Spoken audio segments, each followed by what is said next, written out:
Europe 1, 6h18, l'innovation avec Anissé Mbida. Alors, l'innovation du jour. Bonjour Montserrat Anissé. Bonjour Lionel, bonjour à tous. Elle est consacrée à une technique pour lutter contre le gaspillage alimentaire et ça se passe directement dans le frigo.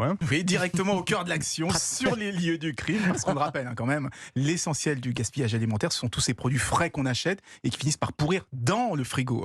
Et à chaque fois, c'est toujours pour les mêmes raisons.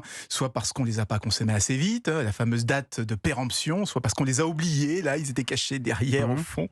Au total, par habitant, ça représente quand même 20 kilos de nourriture encore emballée qui est jetée chaque année en France quand même.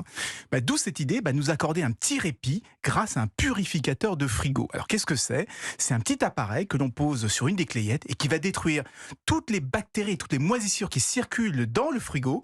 Et du coup, comme les aliments seront moins en contact avec les microbes, ça va retarder leur pourrissement et donc nous donner un peu plus de temps pour les consommer. Donc on peut espérer gagner combien de temps avec ça, Anissé ? Alors ça va dépendre des aliments, mais les fraises par exemple pourraient tenir une semaine alors qu'en général elles pourrissent au bout de quelques jours. Les courgettes, elles, peuvent rester parfaitement fraîches pendant 3 semaines alors que souvent au bout de 15 jours, vous voyez, elles commencent à avoir une drôle de tête. En fait, le boîtier va grosso modo doubler la durée de vie aussi bien des fruits et légumes que des plats cuisinés. En revanche, il n'aura aucun impact pour les produits emballés comme des yaourts par exemple.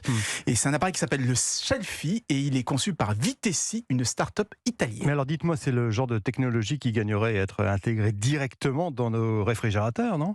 Vous avez raison, c'est même probablement la prochaine étape, parce que c'est vrai que c'est complètement paradoxal. Le frigo, c'est l'un des endroits où il y a la plus grande prolifération de bactéries et de moisissures, et pourtant, c'est aussi là où on va stocker sa nourriture. Oui. Et c'est d'ailleurs pour ça qu'on recommande de retirer les barquettes et les emballages avant de ranger ses aliments, parce que ça évite d'importer des microbes dans son frigo. Donc, après les purificateurs d'air dans les maisons, on aura peut-être bientôt des purificateurs dans le frigo. Eh oui, allez savoir. Merci Anissé Mbida. L'innovation, on revient demain dans Europe 1 matin.